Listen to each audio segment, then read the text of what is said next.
ꯄꯨꯗꯤ ꯉꯟꯊꯔꯛꯑꯦ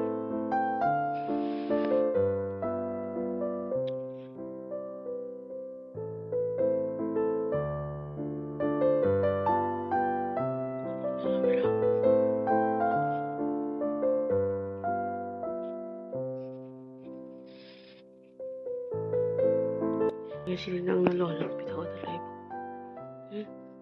Sige ay lolaga bitay masinang bitaw. Wala. Chalo na hugal pada babana hugal tadi macin Sidi kan dulu. Sangat pulal kautra. Kami amli mi ho sangat. Kadang pig.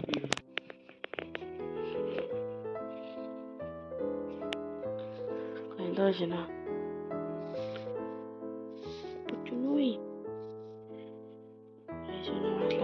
Loiraga sida hippi jadi kopya wedi maksud loiraga hoi gidi hogat pagat chalo lo aya chalo haji wadi lo kaya anu sini para mi woni mo kong thangalaga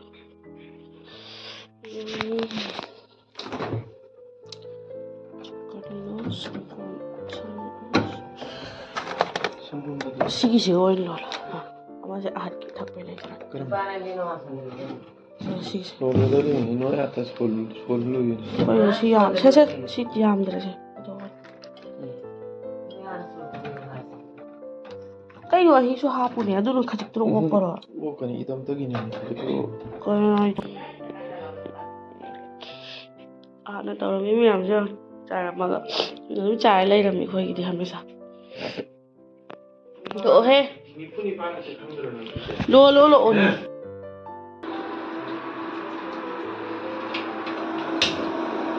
Kalau itu kita nak itu mahap tapi dah. Cak. Kadar ini. Kadar.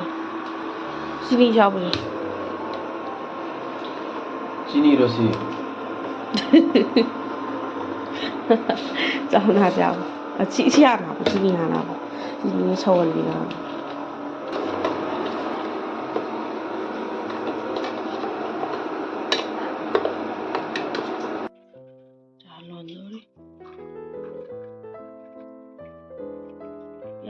Hello, no, itu apa ni? Baik, mantap. Baik, bal ada cara itu. Bawa tak tahu yang lain tu.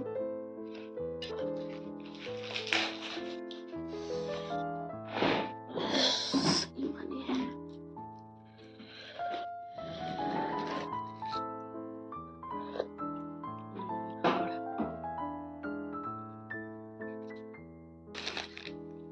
Kuih udah diusir parle ji biscuit kasih.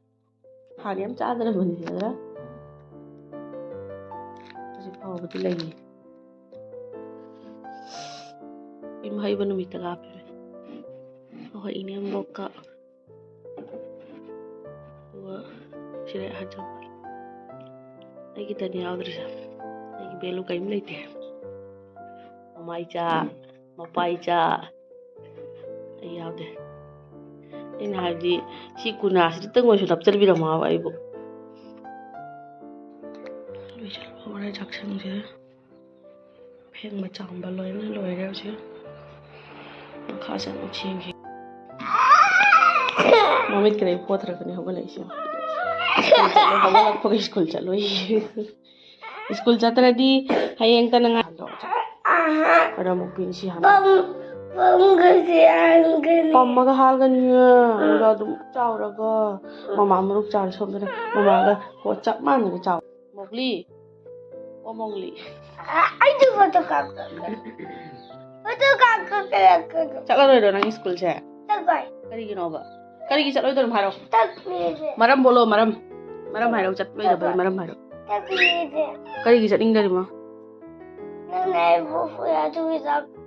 Ayo nak karam kandu puri mah. Pak rum dah thong lonjal bagi. Jadi jinang nang kari ke mamai tasi habis ada riba. Ay mama taya.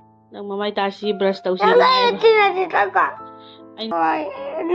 Tenang takoi. Kai cak kau ay. Ya bisa. Lembida. Ay bu mumpun nak pupu hari kamu tahu ni. Mugang takoi. Mugang cak kau. Mogang jako. Ay bu mama si school jalo ina to buri mini si harjaman che na naw pi pai phau ka pi de tu min na sa da lei ri min na se sa ai de ge ho ka la ga tu ka ma di chu cha ga Nana pudan ko mugang sa. na naw pu dan chat ko nang na naw mu si dra ba nang kana ga lei do ba du na wai hai ga mana nang kana ga lei ho ni ai cha khara ga ra hoi nang kana ga lei ho ni du ga nang papa ga lei ho ge ra papa an chak ilaga chani ra du ga chani papa an chak ilba na pop pop taw ri du chani ra du ngasi da ge papa na hore nang chak ilaga chaw ko chani ra ai cha ga sa hol ni mo rang ja ga wa chal ga ko la chal Nana pudan na. nanaw puro lai jaw ni nanaw he nang sena dana lai ramu nanaw mam su ilbiu adi to gi di nanaw na poti torok pada su nang saf tau loin lai ramu ko nanaw sena da lai ramu ko chalai ma chale le horo chale ai bu thira kanu go chale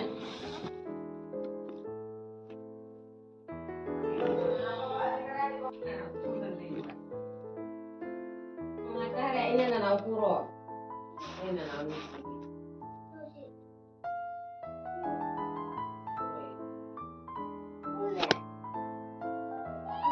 Mama, और कौन से वाला जीतेगा? वो वाला जीतेगा green ये? हाँ हाँ, मैं दिखाता हूँ। वाह दिख गया और ये वाली है। ये कौन जीतेगा? वो वाला जीतेगा वो वाला हाँ, नहीं जीता। ये जीतेगा है। हाँ जीत गया स्कूल जात्रा का समय शांत है लाइट में जीतेगा? क्या मोक रहे हो कब लाऊं चलो इन जात्री में ना सी स्कूल ये जीतेगा? पता फट बजे लंग थोड़ा के तो मान से था जल्ला शान सीने नुआई रे वाये नान थरी वाये ये अरंग था बने ज़्यादा हम ना तो ओन थनी सही दुका थिन जानी मम्मी ता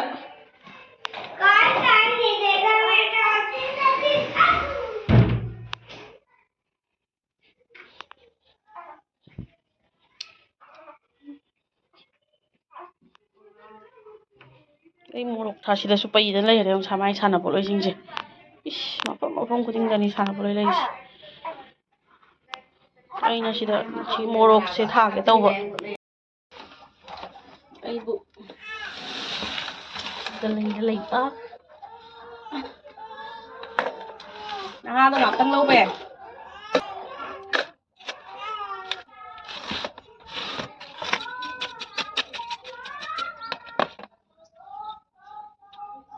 anh tôi này cái thằng này sẽ thằng phụ thằng này đi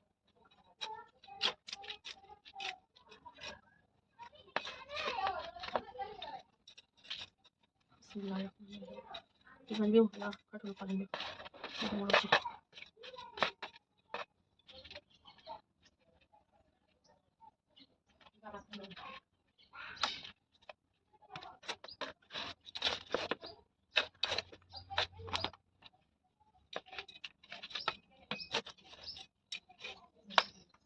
xin làm ít quý đi ra sẵn sàng để chơi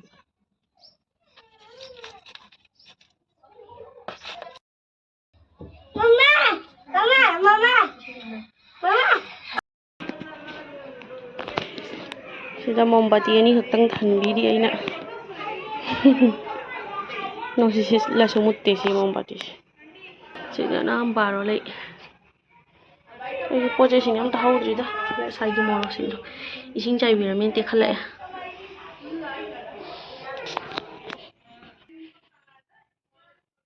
sigise mari chawramina ne makhutte lam haidokko sida nappiwa khuje nafam sida ne kang sing ni ngai da lai ba makhutta kuk khilwe nami sumai phi do khanjaladi sidai do lamba phangdre dang kang hing lo sing ba tawse sina ima wai sana ne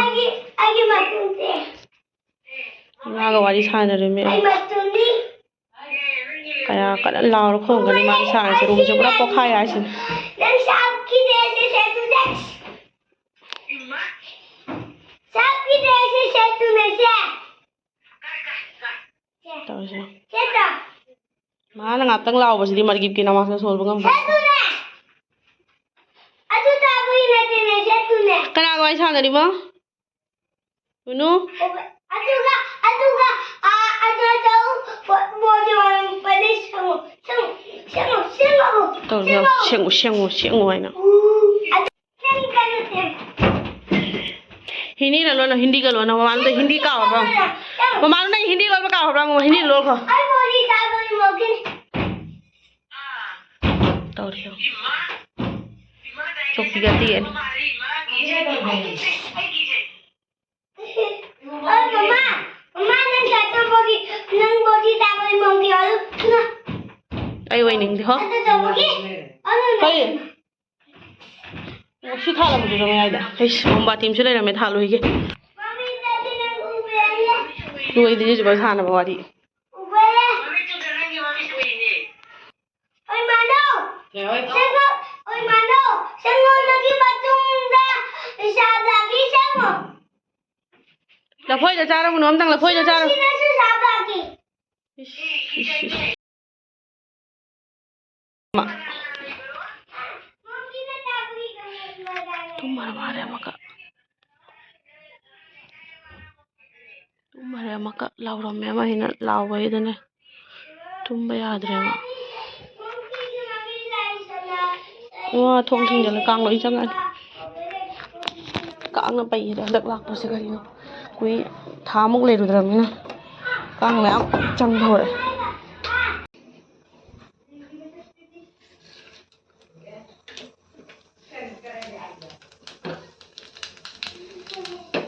दाल से soft हो गया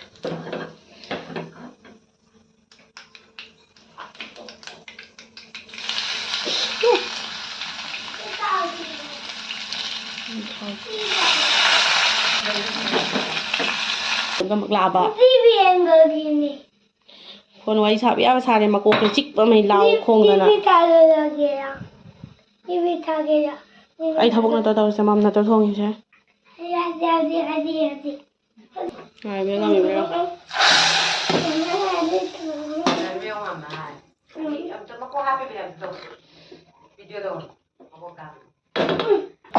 Nang siupo sa kay mabo. ai umning da ba ai umning mi no umning da jabardasti na mi si Ngal ko na ay nang bu kay mabo lenge. Padabra Padade. Padade Papa ni wala nang gilin. kaya ang chin thi no yung babadi ba jai ai di ba jai ai na pa si am phazar bo papa ka nang ka na ni na pa jai ai denge ni papa ka nang ga Ye ya baby pade. lerang bi pha jai ya Sing. tum Manu ki mami ye ya baby ko. imai gi ming ni ma hai lerang bi ya Sumina. Ay ba. nanaw gi ahan ba ngasi sabi barat ni sabi barat ahan ba ni yaw jari se mana koi kuku gi kuku nang hore na ma soloi ra wala kuku gi ahan ba roja sabi tau ko no mi ha Ay. nang hanu ha re nang di masing ma lai tre hanu bo sa product ngai dai maroi han semjal ba hore sida tilo ma thamma macha macha ni khaktang hapchan ge sana ba singa chanam sa product ngai han pora ga sa thong na ba si ana semjal la ga thamme sing sali malak pa ge ru ba ge ai sigi sida sahan ga ki de ba si ai nan siu da ging ni me dona si macha sida sala steel na tra di sida yadre ba dona steel no sigi macha sin ta lai re ba dona sida san sala ga ba tin da hijalin sigi sida san ba doi ki dona si da le sa sa ingong ngau cha ma ga tham ingong ngau be ne sa cooker da oi na ka ma ge phi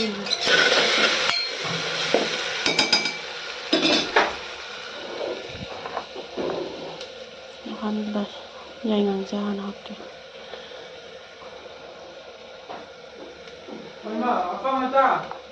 ꯁꯤꯅ ꯃꯣꯔꯣꯛ ꯑꯁꯥꯕ ꯑꯩꯅ ꯇꯛꯄ.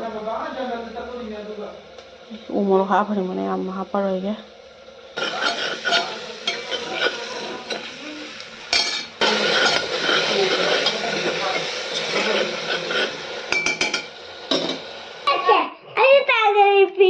Mama pijak ya. Kamu tak gini? Killer.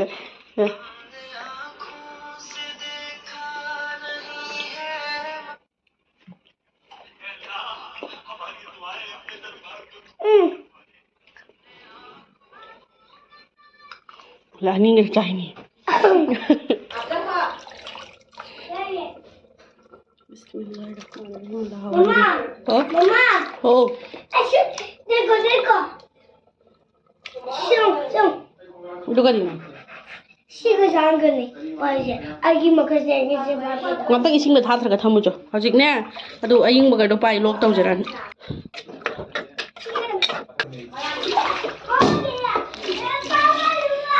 याद थिलफम लेते side ले पूरा चाहिए तो तारा वैसे यही दिन लगी रहता ना मम्मी तो एरम पर मम्मी तांग तरह दुमा लखरे ना कना की फोन तो रे छन तो रे कसम माना प्रे वा से कराय माय वा दो यम से काई गिया ले बहंग ने वा हे पुद लाई मचा हिगी कनो सोनजा सा दो मै हिबम सा दो मै सिगा सियाल बस बद मै खदांग काय द लायो Aduh nate. ममानी ने पिरक पतस भी Ko mani na pirak patas bi masila ila tulbarata han ba para so sika ang piray mo mamani na Pero sabay ay pada kang tengah pala. kari no mahas Ay siwa hai bada kang chang prai kari no mai was phada bara si mamani na kang abenge. yaude mamani na ne si alas hona ba pirai ba nangi Mamani dah habi thank you mamani habi ram ta thank you mamani habi ram tang ama chapchar kai shondre